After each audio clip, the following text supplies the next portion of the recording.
Hi అండి. అందరూ ఎలా ఉన్నారు? బాగున్నారా? అయిపోయినాయా పనులన్నీ? మేమైతే ఈరోజు పొద్దున్నే చేసిన వీడియో అండి. పొద్దున్న నుంచి అవ్వలేదు.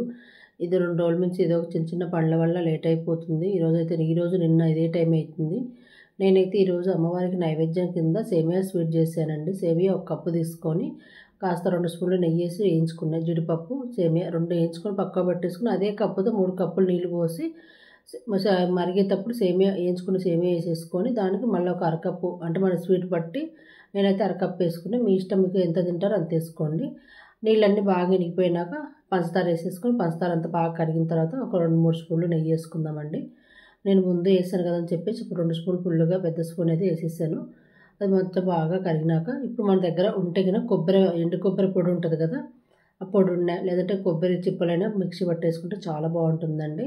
ఇక్కడ ప్రసాదం చేసుకుంటే రోజుట్లాగానే ఈరోజు కొని దేవుడి దగ్గర అన్నీ శుభ్రం చేసి పెట్టేసుకొని ఈరోజు ఈ చాముండి స్మృతి అవుతారమంటే ఆమెకు వచ్చేసి నైవేద్యము పులిహార అనమాట. నేనైతే సేమియా స్వీట్ చేశాను. పులిహార నిన్న చేశారు కదా అని చక్కగా ఎర్ర గులాబీలతో అలంకరించుకోవాలి ఈరోజు అమ్మవారిని. కాకపోతే నా దగ్గర ఎర్ర గులాబీ అన్నీ లేవు, అందుకని కొన్ని పచ్చయి కొన్ని తెల్లయి అన్నీ పెట్టేసి అన్ని రకాలు పెట్టానండి. ఇంకా మన దగ్గర ఉన్నట్టుతో చేసుకుందాం లేని మరి ఎక్కడ తెస్తాం చెప్పండి.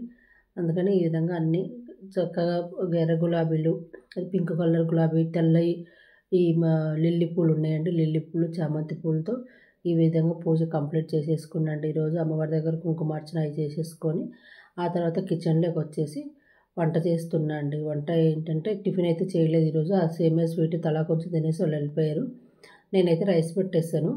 అన్నం పొంగొచ్చేసింది కదా, అన్నము నేను ఉంచుతానండి, ఈగర పెట్టను. అంటే అత్తసిరి పెడతారు కదా అలా పెట్టను, ఉంచేసుకుంటా.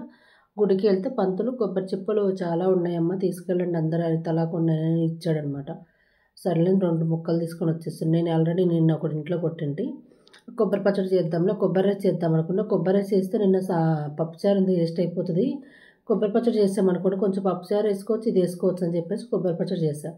సన్నగా 2 చిప్పలు కొబ్బరి చిప్పలు కట్ చేసి పెట్టేసుకొని కాస్త కందిపప్పు, కొద్దిగా మినప్పప్పు, జీలకర్ర, మెంతులు, ధనియాలు అన్నీ వేసుకుని ఈ విధంగా వేయించుకుందామండి. సిమ్లో పెట్టేసుకొని అన్నం అయిపోయింది కదా, అన్నం మధ్య మధ్యలో ఒకసారి ఉంచినా కానీ అన్నం ఉంచినాక ఒక్కసారి అలా కుదిపితే బాగుంటుందండి. అలా ఉంచేస్తే మనకు పొడి పొడిగా ఉండదన్నమాట. ఇప్పుడు మినప్పప్పు, శనగపప్పు, కందిపప్పు ఇవన్నీ వేగినాయి కదా, ఆ తర్వాత సన్నగా కట్ చేసుకుని కొబ్బరి ముక్కలు వేసేసుకుందాం. వేసుకొని కొంచెం నూనె వేసుకుందాం. కొంచెం నూనె వేసేసుకుని అవి వేయించుతూ కలుపుతూ ఉంటే వేగుతాయి కదా. ఆ తర్వాత నేను ఎండుమిర్చి వేయలేదండి, పచ్చిమిర్చి వేద్దామని చెప్పేసి పచ్చిమిరపకాయలు వేస్తున్నా. ఈ ఊరి నుంచి తెచ్చిన పచ్చిమిరపకాయలు చాలా ఘాటు ఉంటాయి, అందుకని చూసి వేసుకుందామని చెప్పి కొన్ని వేసా. కొన్ని పచ్చిమిరపకాయలు 2-3 ఎల్లుల్లిపాయ రెబ్బలు వేసేసుకొని అన్నీ ఇట్లా మొత్తం బాగా వేయించుకొని స్టవ్ కట్టేసుకొని ఒక మిక్సీ చల్లారిన తర్వాత మిక్సీలో మెత్తగా పట్టుకుందాం. బాగా మెత్తగా పట్టేసుకుంటే మనకి ఏంటంటే ఒకవేళ దోశలేకైనా అన్నంలేకైనా బాగుంటుంది. లేదు మనకు అలా అంత మెత్తగా వద్దు, కొంచెం ముక్కలుగా ఉంటే కొబ్బరి ముక్కలు అలా తగులుతుంటే బాగుంటుందంటే మీరు అలా పట్టేసుకోవచ్చు, మీ ఇష్టము. నేనైతే బాగా మెత్తగా రుబ్బినా అండి. కొంచెం వాటర్ వేసేసి ఉప్పు వేసుకుంటే మనకు ఆ ముక్కలు లేకుండా మెత్తగా అవుతుంది అనమాట. ఏమి వేయకుండా ఒట్టిగా ఉప్పు వేసి మిక్సీ పట్టామనుకోండి మెత్తగా అవ్వదు. ఇప్పుడు మిక్సీ వేసుకొని వచ్చేద్దామండి. మిక్సీ వేసుకొని ఇదే మెత్తగా రుబ్బకుండా నేను తాలింపు వేసేసుకుంటున్నా. ముక్కలుగా ఉంటే అన్నంలోకైనా బాగుంటుంది, మన కొబ్బరి రైస్ తిన్నట్టే ఉంటుంది అనమాట. అలా ఎందుకు అని చెప్పేసి కొంచెం మెత్తగా చేసేసాను. సాయంత్రం గారెలకైనా రేపొద్దున దోశలకైనా ఉంటుంది కదా అని చెప్పేసి ఎక్కువనే చేసే పచ్చడి. పోపు పెట్టేసుకుని పోపులో కాస్త శనగపప్పు, మినపప్పు, జీలకర్ర, ఆవాలు, ఎండుమిర్చి, కరివేపాకు వేసుకుందామండి. పచ్చడి అంతా రెడీ అయింది కదా, మిక్సీ పట్టుకొచ్చాము. ఇందాక కొబ్బరిలలో పసుపు వేయటం మర్చిపోయాయి, అందుకని ఒక చిటికెడు పసుపు, కొంచెం ఇంగు వేసుకుందాం. పోపులో వేసేసుకుని పోపు అంతా రెడీ అయినాక ముందుగానే మనం మిక్సీ పట్టుకొచ్చుకున్నాక పచ్చడి మొత్తం వేసుకుందామండి. మూత తీసి పచ్చడి వేస్తుంటేనే మంచి ధనియాలు, ఎల్లుల్లిపాయ, జీలకర్ర వేసుకొని మంచి స్మెల్ వస్తుంది, చాలా మంచిగా అనిపిస్తుంది.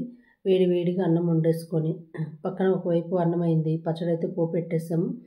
అన్నం అయిపోయింది కదా, చపాతీలకైనా బాగుంటుంది, గారెలకైనా బాగుంటుందండి. పచ్చడి మన ఇష్టం, ఎందులోనే తినవచ్చు. నేనైతే ఇప్పుడు ఈ పూటకైతే అన్నంలోకి నైట్కు గారెలకి అవసరం అని చెప్పేసి ఎక్కువనే చేసేసాను. ఇప్పుడు స్టవ్ కట్టేసుకొని ఇంకా కాస్త లైట్గా కొత్తిమీర వేసేసుకొని స్టవ్ కట్టేసేసి ఇప్పుడు బౌల్లో తీసి పెట్టేసుకుందాము. ఒకవైపు అన్నం అయింది కదా, వేడి అన్నం పెట్టేసుకొని కాస్త నెయ్యి వేసుకొని తింటే అసలు ఎంత బాగుంటుంది. ఎంతమందికి ఇష్టం ఉండదు చెప్పండి. కొబ్బరి పచ్చడిని కాదు కానీ ఏదైనా కాస్త వేడి తింటే బాగుంటుంది. కానీ చాలా బాగుంది, కలర్ఫుల్గా ఉంది అని కాదు కానీ మంచి స్మెల్ వస్తుంది, చాలా బాగుంది. అబ్బాయి ఎల్లుల్లిపాయ మనకి జీలకర్ర పడింది కాబట్టి మంచి వాసన వస్తుంది. ఇప్పుడు వేడి అన్నం పెట్టేసుకొని దాంట్లో కాస్త నెయ్యి వేసుకుంటే ఏ పప్పు చారు ఏ పప్పు అక్కర్లేదండి. బాగుంటుంది. ఎందుకంటే కారంగా కాస్త చింతపండు వేసాం, కొంచెం చింతపండు వేసాం, పుల్లగా కారంగా మధ్య మధ్యలో కొబ్బరి తగులుతుంటే బాగుంటుంది. ప్లీజ్ నచ్చితే లైక్ చేయండి, షేర్ చేయండి. సూపర్ ఉంది టేస్ట్.